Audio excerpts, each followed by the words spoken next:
¿Alguna vez nos hemos parado a pensar en cómo tomamos apuntes? Es que a menudo es un acto casi automático, algo que hacemos sin más en una reunión, en una clase, pero la fuente que exploramos hoy, un artículo de Mente Asombrosa, sugiere que es una habilidad crucial, un verdadero arte, con sus propias técnicas y, bueno, sus herramientas. Totalmente. Y ese es el punto de partida del artículo. El gran reto que plantea no es tanto escribir, sino el desfase que hay entre la velocidad a la que nos llega la información y nuestra capacidad para procesarla, para darle sentido, vaya. El texto nos invita a dejar de ver los apuntes como una simple transcripción. Y empezar a verlos como un proceso de filtrado, de construcción activa. Eso es. Construcción activa, me gusta esa idea. O sea que el objetivo de nuestro análisis de hoy es desglosar esos métodos, no para encontrar una fórmula mágica, sino para entender la filosofía que hay detrás de cada uno. Claro. La idea central que transmite el material es que, eligiendo la técnica correcta para cada situación, transformamos la información en un recurso propio. Un recurso personal, potente y sobre todo útil. Exactamente. Al tomar apuntes de forma consciente, convertimos lo que escuchamos o leemos en algo nuestro. Le damos nuestra propia estructura, nuestro lenguaje. Pasa de ser un registro pasivo a ser el primer borrador de nuestro entendimiento. Es, en esencia, el primer paso para dominar un tema de verdad. Bien, pues entremos en materia. El artículo empieza por las soluciones que buscan, digamos, imponer un orden al caos, los métodos más estructurados. Y el rey indiscutible aquí es el método Cornell. Un clásico. Un clásico de los años 40, pero que sigue siendo increíblemente relevante. El formato es simple, una hoja dividida en 3 secciones. Cierto. Una columna ancha a la derecha para las notas en tiempo real.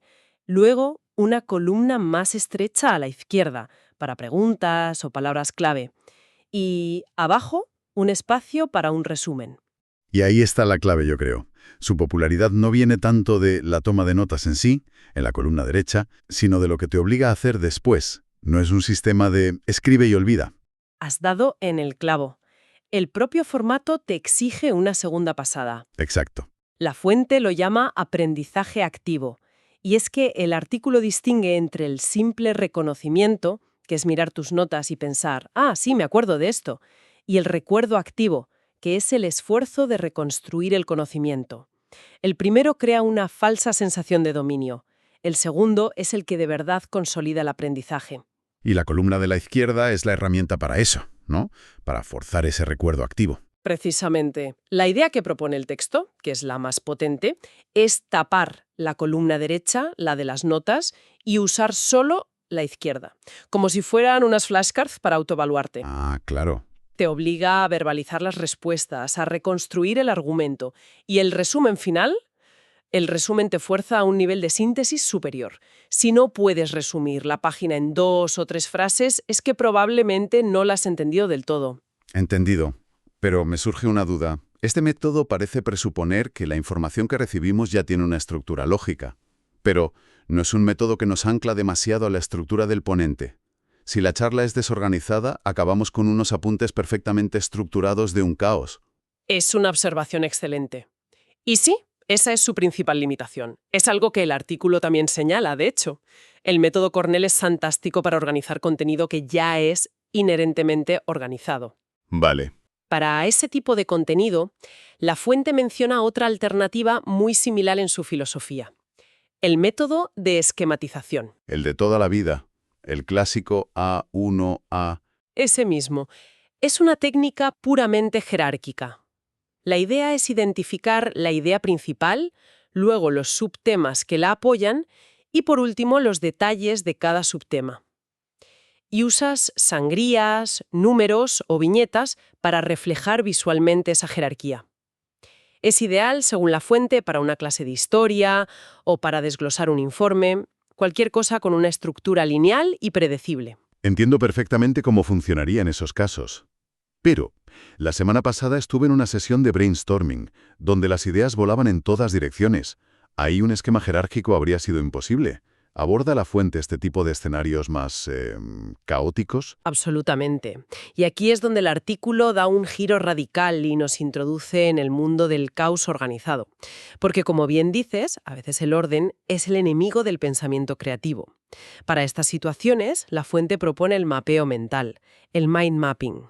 Uf, lo he intentado usar alguna vez y confieso que el resultado parecía más un plato de espaguetis que un esquema de ideas. Siempre acabo sin espacio en la hoja. Es una experiencia muy común, sí. El artículo sugiere dos claves. Empezar siempre con la idea central en medio de una hoja apaisada, para tener espacio para expandirte en todas direcciones. Y usar palabras clave o imágenes en lugar de frases largas. Vale. El poder del mapa mental, según explica el texto, reside en que imita el funcionamiento neuronal.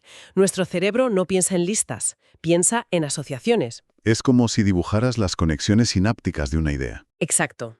El mapa mental capitaliza esa capacidad natural del cerebro para el pensamiento radial. Facilita la comprensión y la memoria al crear relaciones visuales muy potentes entre conceptos. Ves de un solo vistazo cómo una idea se conecta con 5 otras, algo que en un esquema lineal quedaría oculto. No es para registrar información, es para explorar sus conexiones. Vale, eso tiene sentido para un brainstorming.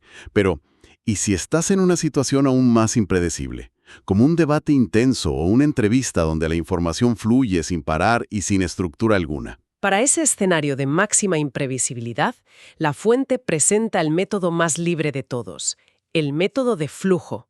Aquí el objetivo no es estructurar nada sobre la marcha. Olvídate de jerarquías o de conexiones.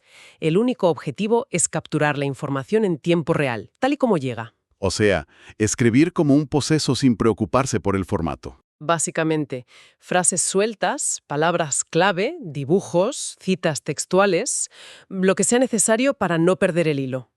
La ventaja que destaca el texto es que capturas la información en crudo, sin el sesgo de tu propio intento de organizarla al vuelo. Es un método en dos fases.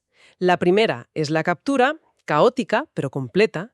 La segunda, y más importante, viene después, la revisión. Es en esa fase posterior, con calma, donde revisas ese torrente de ideas, lo organizas y extraes el verdadero valor. Esto nos lleva a una pregunta fundamental. Yo tenemos los métodos, las filosofías, pero ¿con qué los aplicamos? Y aquí el artículo plantea el gran debate. ¿Analógico o digital? ¿Papel y boli o pantalla y teclado? Un debate que, como adelanta la fuente, tiene más que ver con la tarea y la persona que con una supuesta superioridad de una herramienta sobre la otra. El artículo defiende con bastante fuerza el caso del papel y el bolígrafo. Lo destaca por su flexibilidad casi infinita y sobre todo por minimizar las distracciones. Es innegable, un cuaderno no te bombardea con notificaciones. Desde luego. Pero lo más interesante es que menciona estudios que sugieren que escribir a mano mejora la retención. La explicación que se suele dar es que el cerebro se implica de una manera diferente, pero eso es un poco vago. Profundiza la fuente en por qué ocurre esto. Sí, y es fascinante. El artículo apunta a estudios de neurociencia.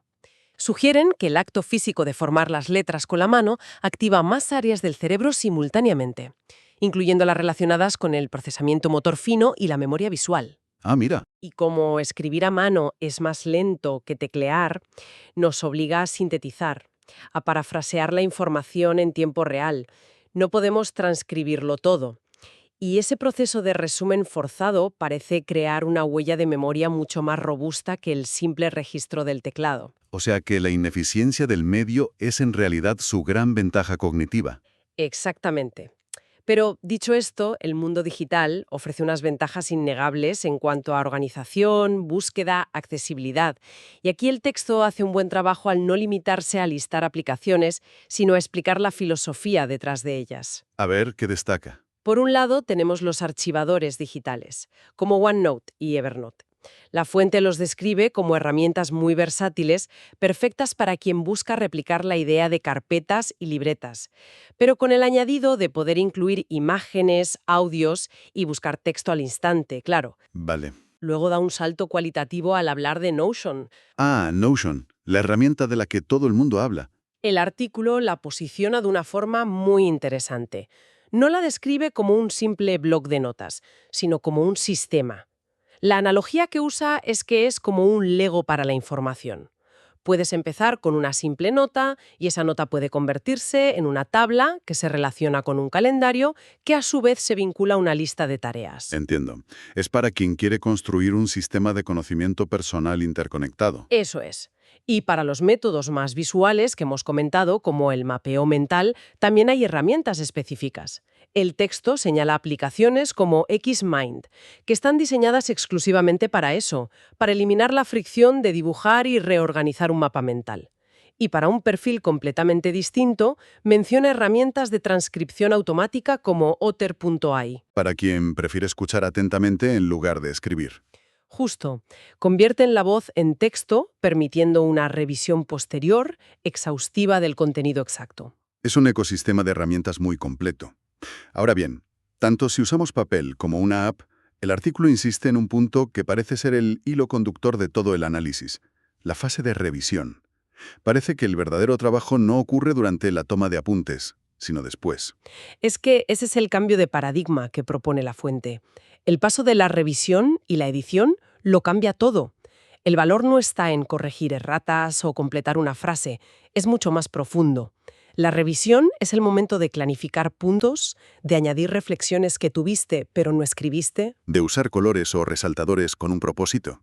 Es cuando los apuntes pasan de ser un simple registro a ser una herramienta de pensamiento, ¿no? Justo. Es el momento en que la información se asimila de verdad. Como dice el artículo, el primer borrador es la captura, la edición es la comprensión. Sin ese segundo paso, la mayoría del esfuerzo de tomar apuntes se pierde en cuestión de días. Entonces, si tuviéramos que destilar el mensaje clave de todo este material, diría que dominar este arte no consiste en encontrar una única solución perfecta. No hay un mejor método universal. La conclusión de la fuente es precisamente esa. La clave no es la maestría en una sola técnica. Es la adaptación, la habilidad de analizar una situación y decir, vale, esto es una conferencia estructurada, voy a usar Cornell. Usaré el método de flujo y lo organizaré después. Se trata de tener una caja de herramientas cognitivas y saber cuál usar en cada momento. Exacto. El objetivo final, como bien concluye el artículo, es que los apuntes se conviertan en una extensión de tu propio pensamiento. Una herramienta personalizada y verdaderamente efectiva para quien los toma, no para nadie más. Son nuestro mapa personal del conocimiento, un mapa que dibujamos y redibujamos constantemente. Y esto me deja pensando en algo que el artículo sugiere entre líneas. Si el objetivo final es crear ese recurso tan personal, podría ser que la forma más efectiva no sea solo elegir un método, sino desarrollar la meta-habilidad de crear combinaciones híbridas. ¿A qué te refieres? Pues usar la estructura de Cornell, pero dibujar un pequeño mapa mental en la columna de notas para una idea especialmente compleja. O insertar símbolos del método de flujo cuando la conversación se acelera. Quizás el verdadero arte no está en seguir las reglas de un método, sino en saber cuándo y cómo romperlas para crear un sistema que solo tenga sentido para nosotros, convirtiendo el propio proceso de elegir cómo tomar apuntes en el primer y más consciente paso del aprendizaje activo.